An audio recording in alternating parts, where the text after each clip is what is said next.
Dearest mother, what other place could be so desolate, with cliffs so steep as this rock? What else so barren, so uncivilized? Near the middle of the 1st century, a man named Seneca was banished for offending the Roman emperor. He was a living reminder that absolute power could bring absolute ruin, and he was not alone. One man's exile, Seneca wrote, was but a drop in the sea of human upheaval. For in the 1st century, no one was immune from imperial abuse. The emperor's whim was law, and the emperor's law could be harsh, especially under Nero. During his erratic rule, fire would gut the city of Rome. Christians would pay the price, and brutality would sweep the empire. Soon, winds of change would begin to blow. First in the provinces, then in the very heart of the Roman Empire in the 1st century.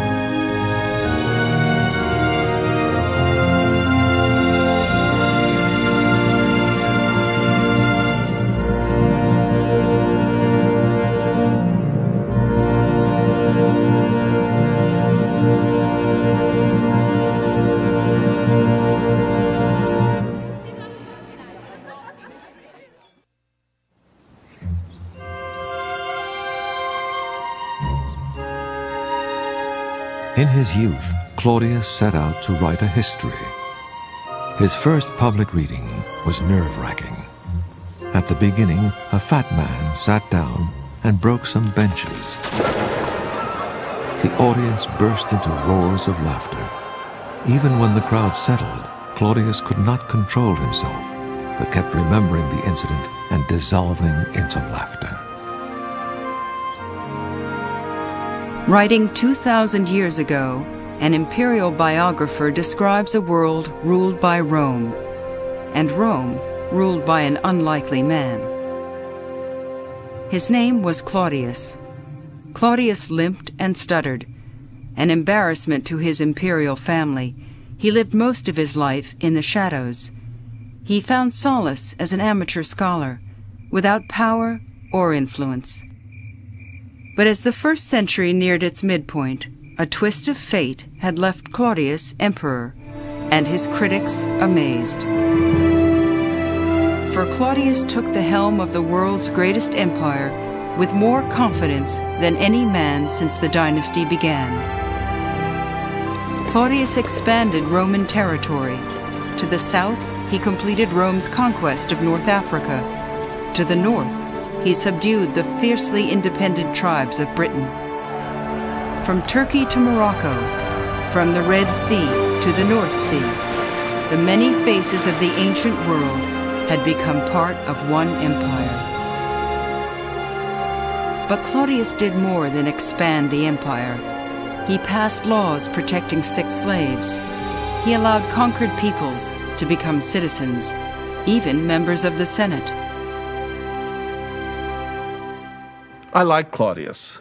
I find Claudius very winning, not just because of the adversity of his youth, his illness, his limp, his stutter, but when he does come to power, he's truly humane toward slaves. He cares about the peoples of the empire, and he seems to be quite remarkable for a man who had no chance whatever of attaining the imperial throne. But the tranquil years would soon veer sharply off course, and the empire would confront the ugly face of imperial rule. Despite his power, Claudius was fragile. His life had been plagued by plots and betrayal.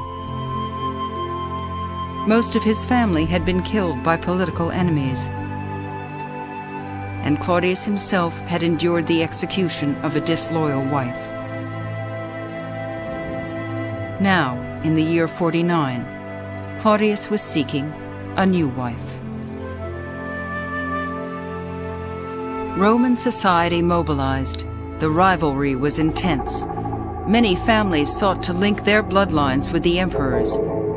While they schemed, Claudius hesitated, and tensions grew.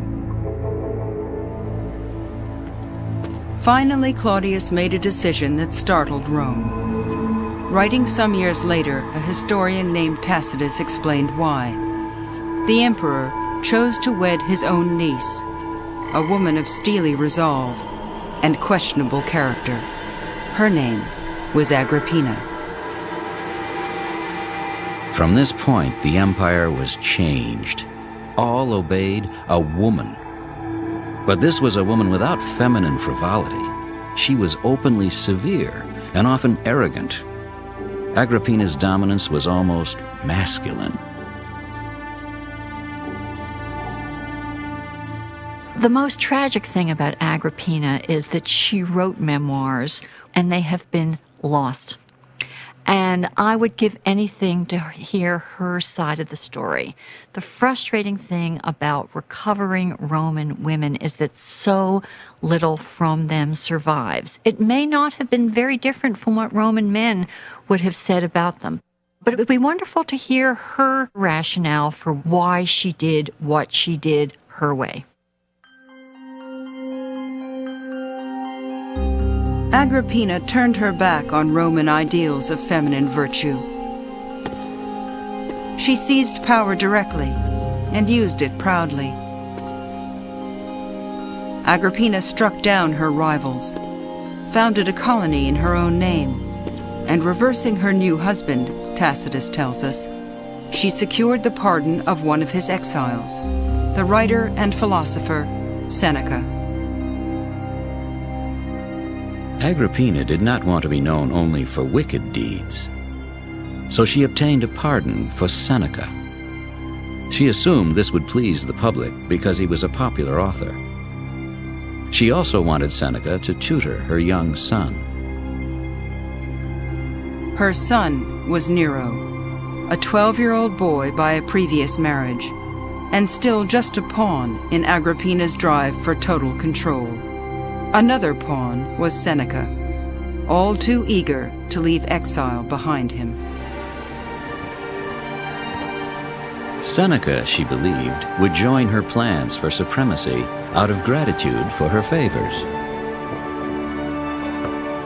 As Seneca returned to the capital's ruthless politics, he faced a stark dilemma.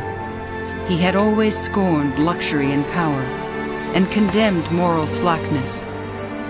But Seneca was obliged to Agrippina, and driven by ambition. After languishing for a decade in obscurity, he was drawn to the promise of influence and to the thrill of Rome. Look around at the huge influx of people, which even a city as large and diverse as Rome can scarcely house. From the whole world they converge. Ambition draws some. Others are compelled by duty.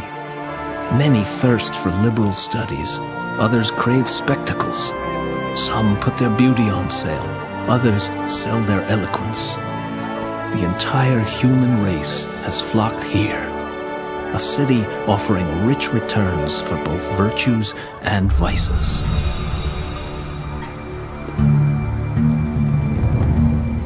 Inside the imperial palace, Seneca would encounter far more vice than virtue. For after luring Claudius into marriage, Agrippina had begun to weave an elaborate plot. First, pushing aside Claudius's son, she convinced the emperor to adopt Nero and designate him heir. With the line of succession now clear, Tacitus says, Agrippina's only remaining obstacle was her husband. Her plans for murder were firm. As she bided her time, waiting for opportunity, Agrippina sought the right poison. A specialist in the field was chosen, and by her skill, a potion prepared. It was delivered to Claudius by the eunuch who served and tasted his food.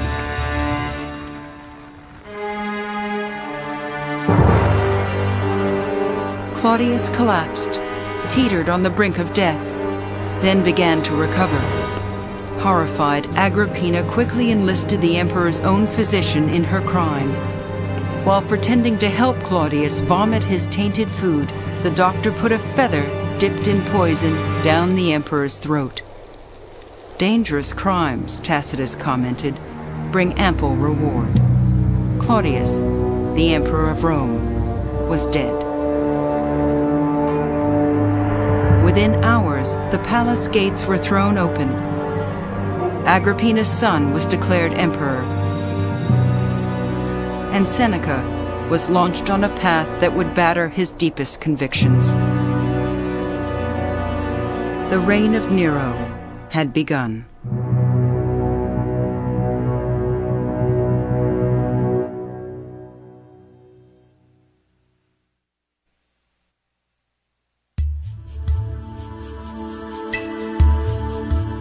I am a Jewish man, educated strictly according to the law of our fathers. In the Roman province of Judea, during the lifetime of the Emperor Claudius, an ardent young Jew named Saul headed for dilemmas all his own. He was seeking the arrest of religious heretics, members of a tiny Jewish sect known as the followers of Jesus. Saul was dedicated to wiping them out. Indeed, that is what I did in Jerusalem. I imprisoned many and cast my vote against them when they were marked for death. In my extreme fury, I pursued others, even into foreign cities.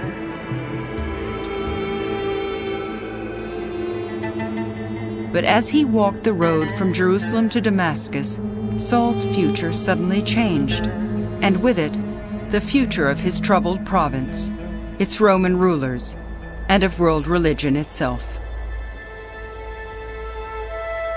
Around midday, a mighty light from the heavens flashed around me. I fell to the ground and heard a voice say, "Saul, Saul, why do you persecute me?" I replied, "Who are you, Lord?" And he said to me, "I am Jesus of Nazareth." I said, "What should I do, Lord?" And the Lord said to me, "Get up and go to Damascus, and there you will be told all that has been ordained for you." Since I could not see, those who were with me took my hand and led me to Damascus. Saul became Paul, and he dedicated the rest of his life to spreading the word of Jesus with the same zeal he had once directed to wiping it out. Paul's fervor drew converts and hatred. One night, his claim that Jesus was Messiah drew a violent mob. Trapped in a top-floor apartment, Paul avoided death by hiding in a basket. Supporters lowered him to safety through a window. It was but one in a lifetime of narrow escapes. For the next 30 years, Paul traveled some 10,000 miles across territory ruled by Rome. He preached in the empire's great cities, Ephesus, Philippi, Corinth, Athens, and others. Cities that enjoyed imperial grandeur, but cities teeming with poor and desperate subjects of Rome. They made eager audiences for Paul's message of eternal life. There's a legend that says that Paul's family was originally enslaved by Romans and then later liberated from slavery by Romans. And this is how Paul's family received Roman citizenship. That is, Paul has internalized the experience of slavery and freedom. Paul speaks a message that finds power in this powerlessness, that finds community where community has been destroyed. Paul is the premier poster child for the real Roman Empire in this way, that he speaks to the underside of the Roman imperial experience. Like Jesus before him, Paul spoke to people in their homes and synagogues. But while Jesus had preached only to Jews, Paul believed his message should be taken to non-Jews, to the Gentiles of the Roman Empire. And that meant relaxing timeless Jewish laws about food and circumcision. It was a radical slap at Jewish tradition and key to the spread of this new faith. The fact that Paul was a staunch advocate of going to the Gentiles and not requiring of them that they circumcise themselves or follow the Jewish dietary laws was certainly, in the long run, of the greatest importance, because it did mean that Christianity could develop into something that was independent of Judaism. In Paul's day, Christianity was still an outgrowth of Judaism. Paul's abandonment of the laws of his ancestors horrified many Jewish followers of Jesus. But Paul was adamant. As he left the region of Galatia, now part of Turkey, Paul learned that his disciples were backsliding and requiring converts to be circumcised. Paul sent an angry letter. You foolish Galatians, who has bewitched you? I wish those who set you adrift would castrate themselves. You were running well. Who kept you from pursuing the truth? Look, I, Paul, say that if you are circumcised, Christ will bring you no reward. For in Jesus Christ neither circumcision nor foreskins prevail, but only faith acting through love. Paul was a man of very deep convictions, passionate convictions. He is very invested in these people to whom he's writing. They are his life, and he takes that very seriously. So that passion and the pathos of those troubled relationships that he's negotiating long distance come through in his letters. Tradition holds that Paul returned to Jerusalem, intent on forcing his views, that he was imprisoned for causing a riot by bringing non-circumcised men into the temple. In jail, Paul reportedly revealed his Roman citizenship and was sent to Rome. Along the way, he was shipwrecked. 3 times I was shipwrecked. 5 times I received the 40 lashes minus 1. Once they stoned me. I've been in danger from robbers, danger from my own people, danger from false brothers, hungry and thirsty, often without food. And in addition to these threats, every day I am weighed down by my worry for all the churches. It's been said that Christianity might have been possible without Jesus, but it was certainly not possible without Paul.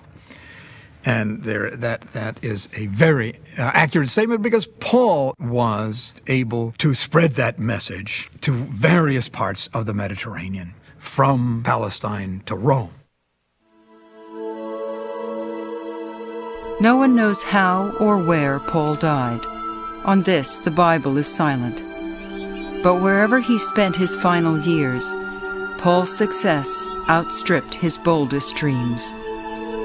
He had been stubborn and proud, but Paul had transformed a Jewish splinter group into the beginnings of a world church, a church that would one day conquer Rome itself.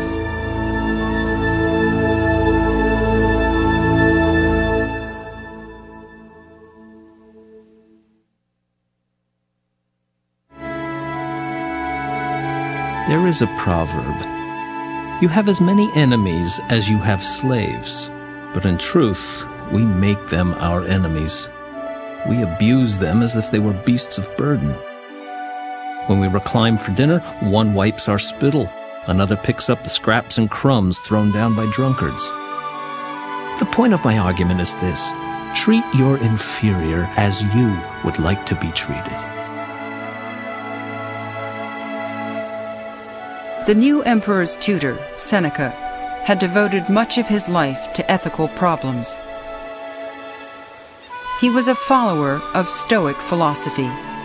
In an age of slavery, Stoics advanced the notion of universal humanity, a brotherhood of man that predated Christian doctrine. In an age of opulence, Stoics shunned ostentatious living. And in an age of absolute rule, Stoics walked a narrow path between integrity and hypocrisy.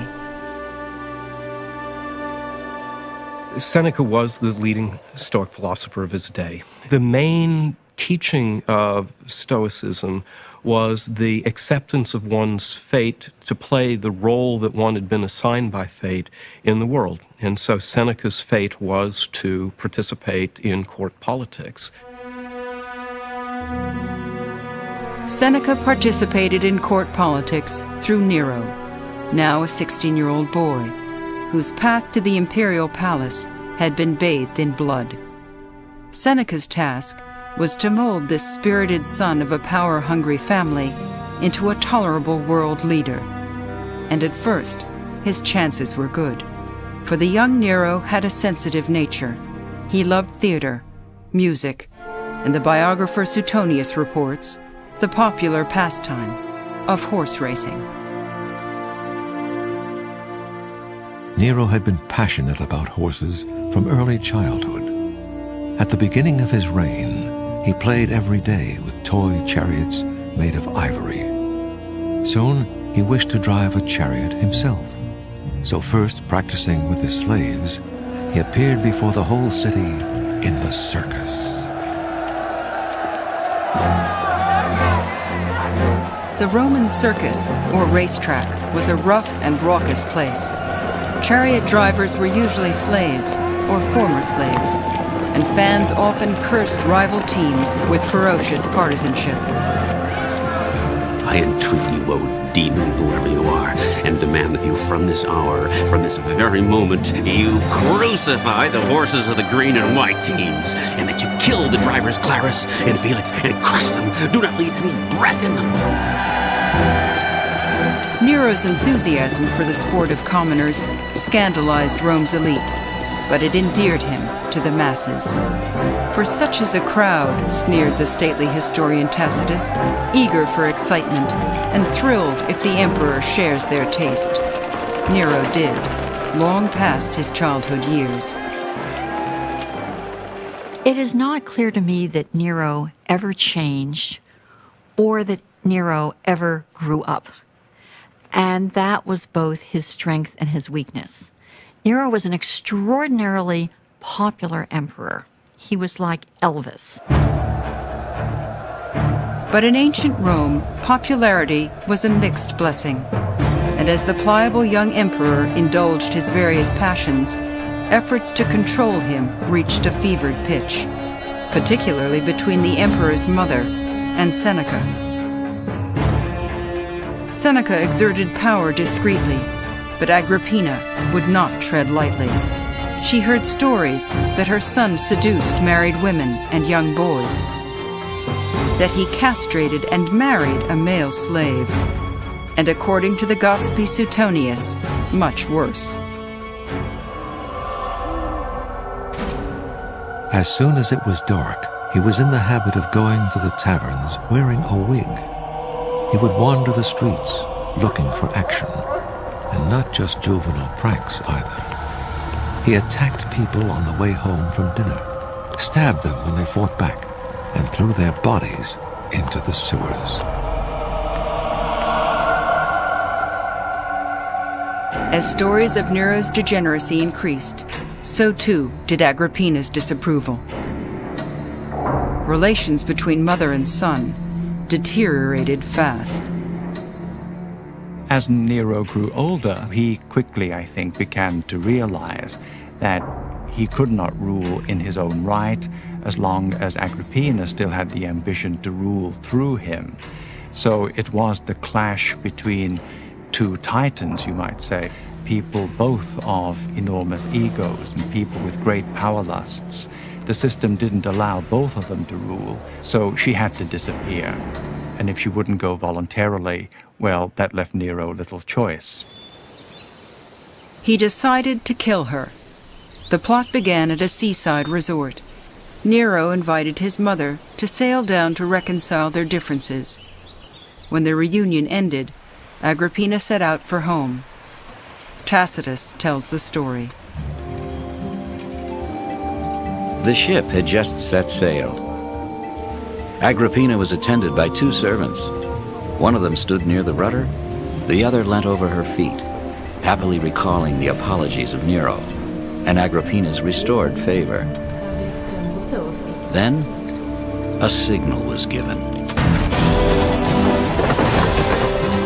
The roof collapsed under weights of lead. Agrippina's attendant was crushed and died instantly. But chance intervened. Agrippina was saved by her sturdy couch. Amid the confusion, Agrippina swam to safety. Nero was stunned to learn that his mother had survived. Back in the imperial palace, he called for Seneca and the commander of his palace guard, a man named Burrus. It is unclear if they'd been advising Nero from the beginning, but the emperor summoned these men immediately. Shuddering, Nero shouted that Agrippina could appear at any moment. She could incite the soldiers. She could arm her slaves. Seneca and Burrus were silent for a long time. Then Seneca ventured to ask whether Burrus's troops should complete the murder. Burrus refused to involve his elite battalion, so Nero sent some regular soldiers to finish the job. An armed and threatening force circled her villa and broke down the doors. They found her in a dimly lit room with a single maid. The assassins surrounded her bed. First, the captain struck her head with a club. Then another soldier drew his sword for the death blow. Agrippina cried out, "Stab my wound!" Again and again they thrust their swords, and she was stabbed to death.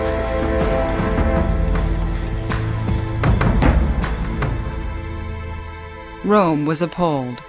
Matricide was among the worst impieties a Roman could commit. Nero solemnly informed the Senate that the imperial mother had conspired to overthrow him, her own son. But the excuse was obviously a fiction, and it was not Nero's idea. Seneca had concocted the story to justify his pupil's acts.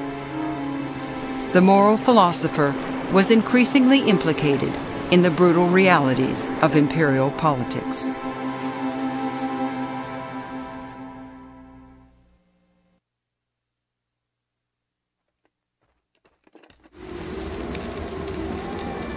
I write this to you from my winter quarters.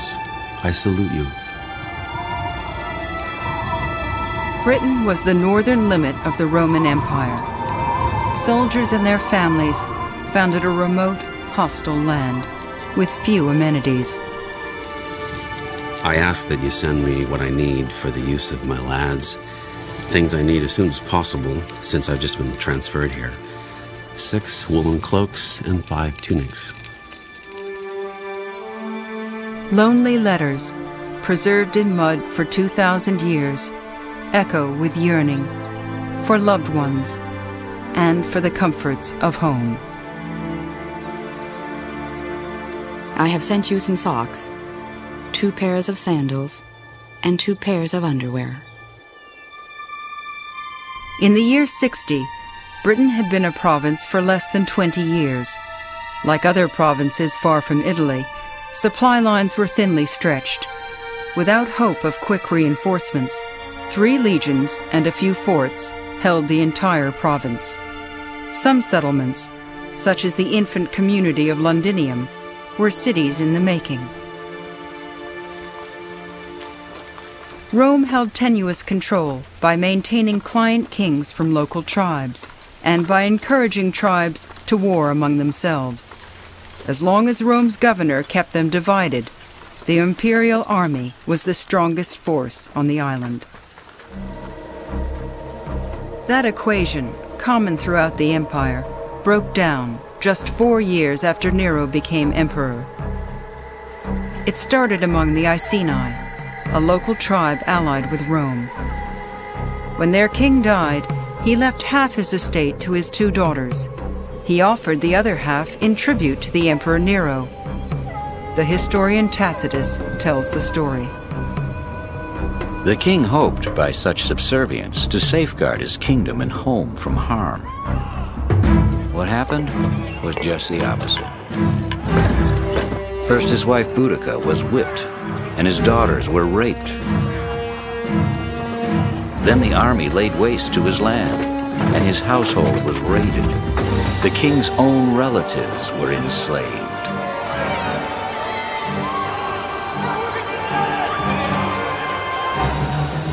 In response to these outrages, Boudica, the widowed queen, rallied neighboring tribes. Together, they attacked Londinium.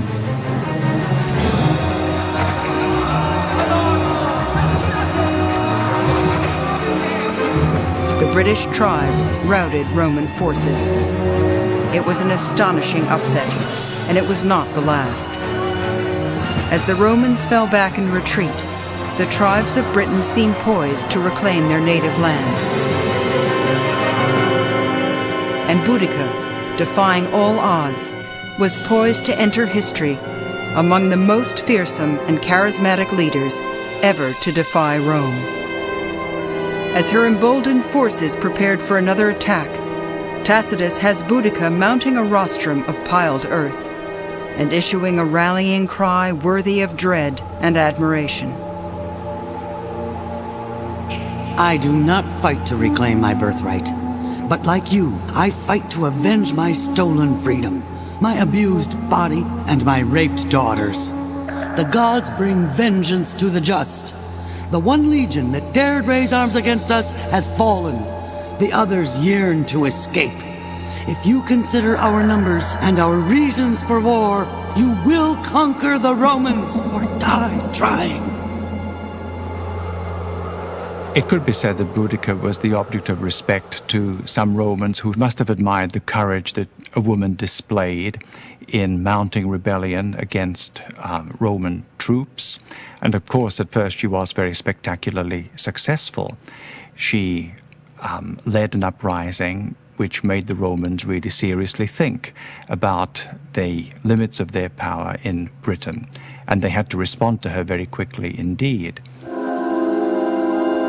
The startled Romans did respond quickly. Soon reinforcements arrived, and the battle-tested Roman army turned the tide. Some 80,000 Britons were massacred. Boudica poisoned herself. Suicide was better than slavery, the predictable fate for defeated enemies of Rome.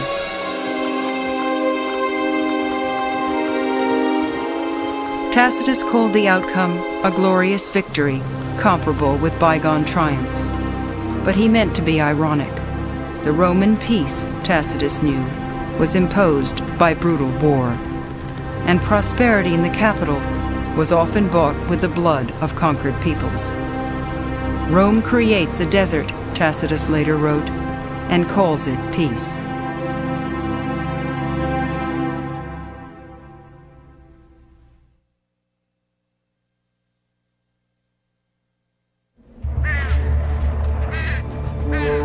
This year saw many omens. Unlucky birds settled on the capital. Houses fell in numerous earthquakes, and the weak were trampled by the fleeing crowd. Britain had been stabilized, but in Rome the situation was worsening rapidly, for the empire and for Seneca. New advisors had gained the emperor's ear. They criticized Seneca for his excessive wealth and unseemly popularity. They urged the emperor to discard his childhood teacher. Perhaps recognizing his weakened position, perhaps losing his appetite for affairs of state, Seneca asked Nero for permission to retire. The emperor refused. For the next 2 years, Seneca's life was precarious. Then, in AD 64, a new disaster struck. fire began in shops near the circus. Fanned by the winds and fed by merchandise, the flames engulfed the entire district. They surged up the hills, consuming all in their path, gaining strength in the city's narrow, twisting roads. The cries of women, children, invalids, frantic people trying to help themselves or others, all added to the panic.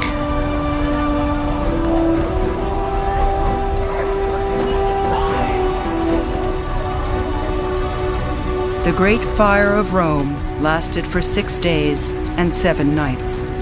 Of Rome's 14 districts, only 4 remained untouched. Countless temples, homes, and shops were destroyed. When the fire burnt itself out, Nero surveyed the smoldering ruins. He opened public buildings, even his own property, to the homeless.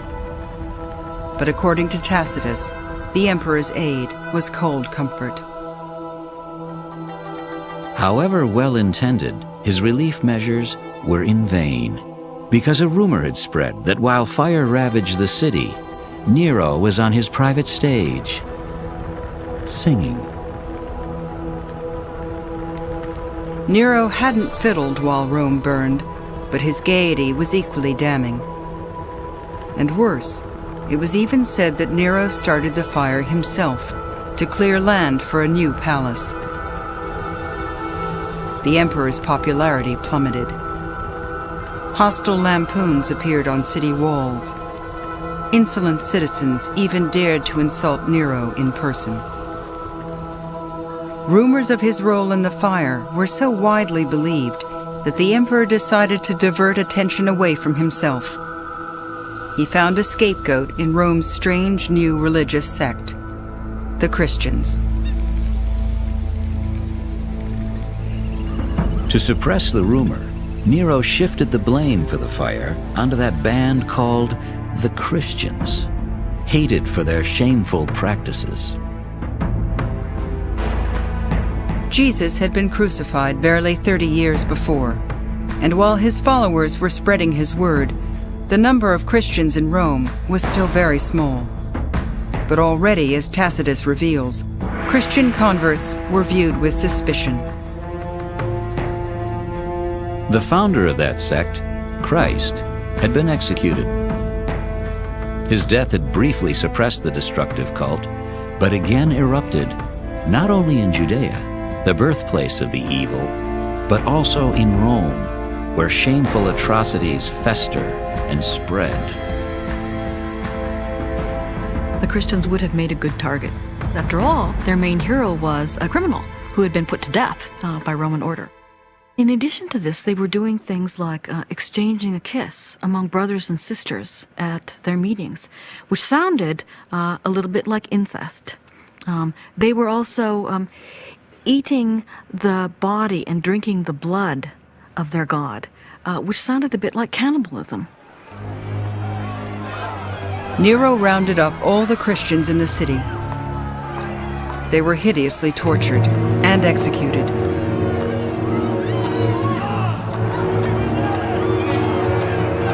Then Nero plundered the empire for funds.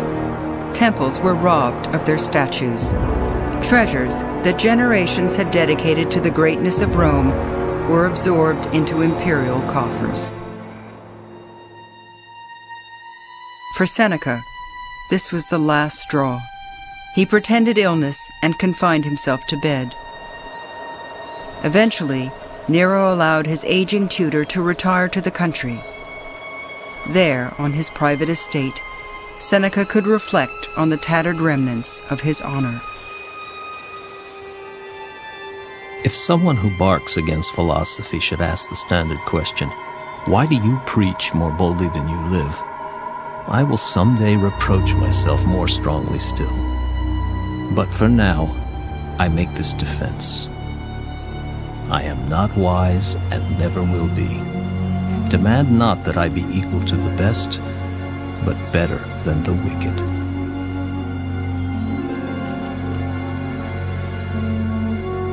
Seneca, of course, knows very well that he isn't a perfect man. To play around with the court is to be trapped in a system of hypocrisy.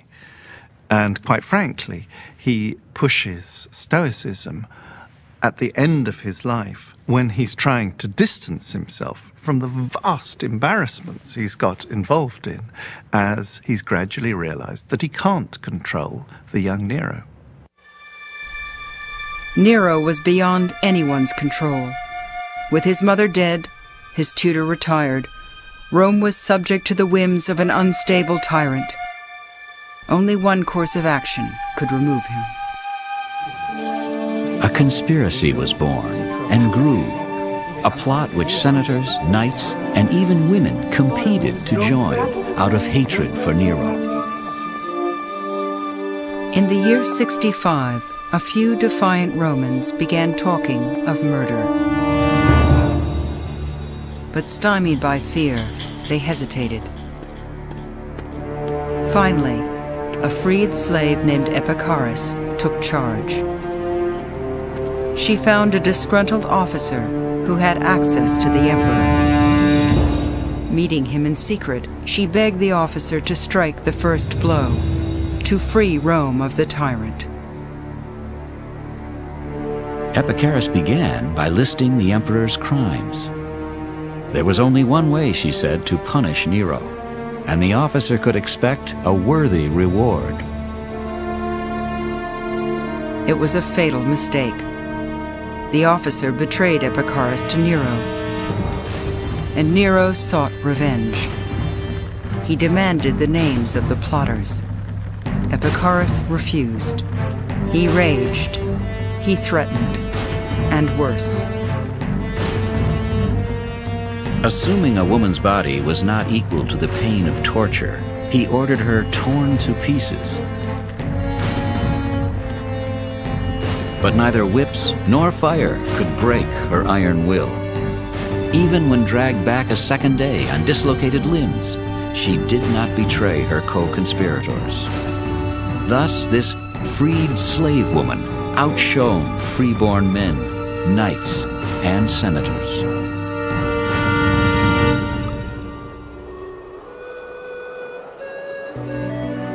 The next day, Epicharis tied a noose around her neck and ended her life.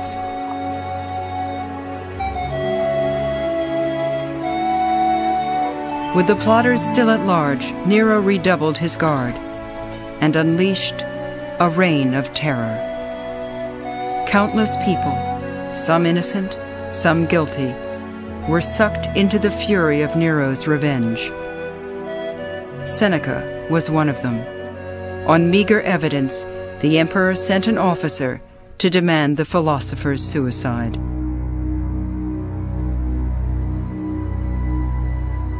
Seneca embraced his wife and gently begged her to live and temper her grief, but she chose to die with him.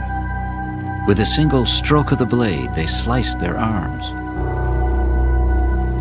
Seneca, hardened by frugal living, did not bleed easily. He cut the veins of his knees and thighs, but still he did not die. He asked his doctor to dispense some poison hemlock. He drank it in vain. Finally, he was carried into the baths, where he suffocated in vapor.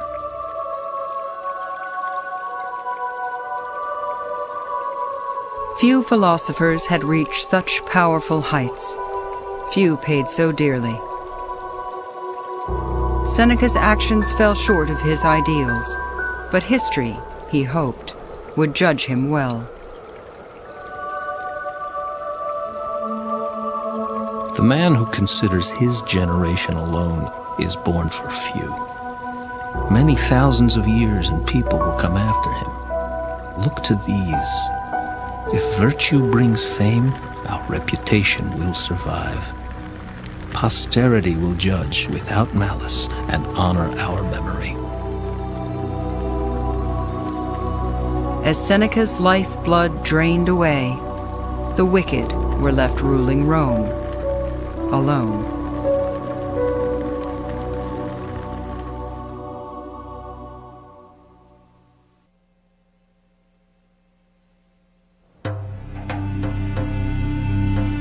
While Rome was besieged by its own ruler, the empire's distant subjects were once again chafing under Roman rule. This time in the province of Judea. After 70 years of subjugation, the region was slipping into chaos. Bandits prowled the countryside, and Jewish terrorists began attacking people who collaborated with Rome. People like Josephus, a wealthy Jewish priest who feared for his life. These criminals would kill men in broad daylight in the middle of the city. Especially during festivals, they would mingle in the crowd, hiding small daggers under their clothes and using them to stab their enemies. Many were killed each day, and terror stalked the city. Judea was one spark away from revolt. That spark came in the year 66. Someone emptied a chamber pot outside a synagogue, defiling the holy site. The Jews were outraged. Rioting erupted.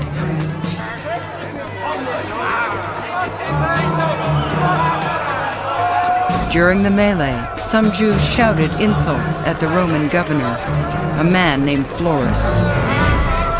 Enraged, Florus pulled Jewish leaders before a tribunal. It was a pivotal moment in Josephus's life and in the lives of others struggling between cooperation with Rome and their Jewish heritage. Florus demanded the Jewish leaders hand over the hecklers. The men refused, insisting they could not identify the guilty from the innocent. Florus, they said, should pardon the unknown scoundrels for the sake of the whole city. Provoked even more by this impudent speech, Florus shouted to the soldiers to plunder the market and to kill all they saw. Even prominent citizens were taken to Florus, who had them whipped and crucified. Florus conducted a wholesale massacre in the streets of Jerusalem. And the brutality and viciousness reached a point where Josephus himself, or so he tells us, that Josephus decided that under these circumstances, there's no way that he could do anything other than take up his post as a leader of the Jews. Within months, the former priest was leading a full-scale Jewish rebellion and confronting a battle-tested Roman army as it swept across his homeland. From one end of Galilee to the other, Josephus recounted, there was an orgy of fire and bloodshed. Eventually, Josephus and his beleaguered troops took refuge within the walled city of Jotapata. The Romans surrounded it. On the 47th day, just before dawn, Roman soldiers scaled the city's high walls. While the Jews slept, Roman troops streamed into the city. 40,000 Jews were killed.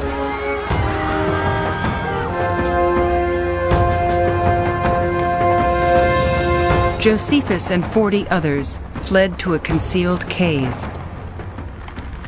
There was no escape, and choosing death over surrender, his followers prepared to kill themselves. But Josephus argued that Jewish law prohibited suicide.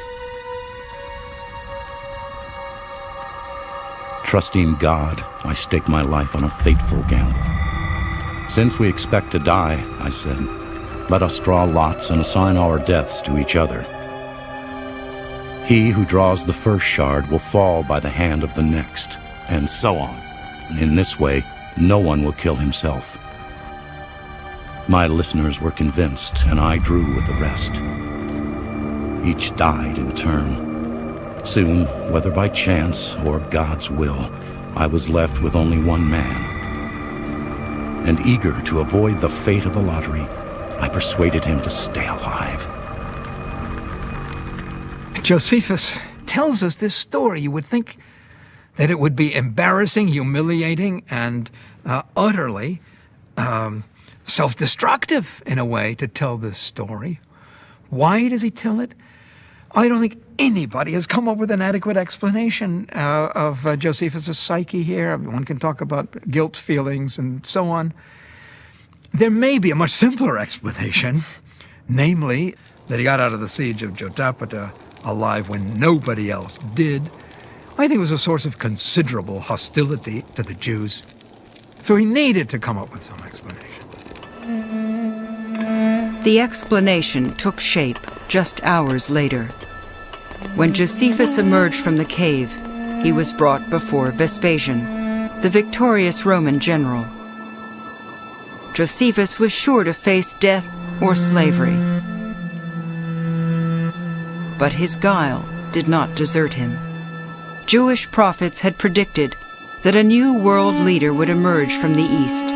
Josephus declared that Vespasian was that man. Bemused, Vespasian let Josephus live. But as the Roman army prepared for its final attack, events in Rome brought the campaign to an abrupt halt, and the imperial household to a frenzy of panic. Nero's biographer reports that the emperor's reign of terror had finally gone too far, and in the year 68, Josephus's prediction was becoming reality. Nero was losing his grip. Having endured such a tempestuous emperor for almost 14 years, the world at last dismissed him. The uprising began in the northern territories. Nero had tried to purge the ranks of the military. Armies from 2 provinces rebelled and began to march towards the capital. When Nero learned of the revolt, he collapsed and lay on the floor, stunned and deathly silent. When word reached him that other armies had also defected, he tore up the dispatches and tried to enlist his officers to flee with him. Some turned their backs, and others openly refused. Senators also turned on Nero. They declared him a public enemy, permitting him to be killed with impunity. Terrified, the emperor fled to the country with his few remaining slaves.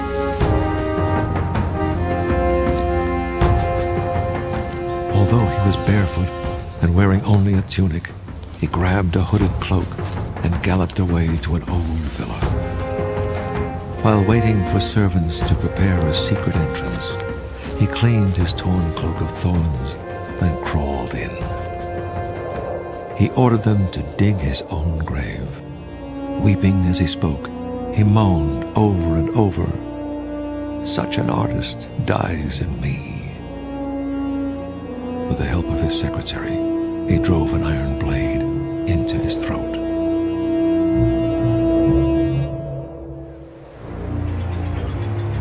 The dynasty of Augustus was extinct. The empire was rudderless. As the year 68 drew to a close, rival generals began marching towards the capital. Civil war closed in on Rome.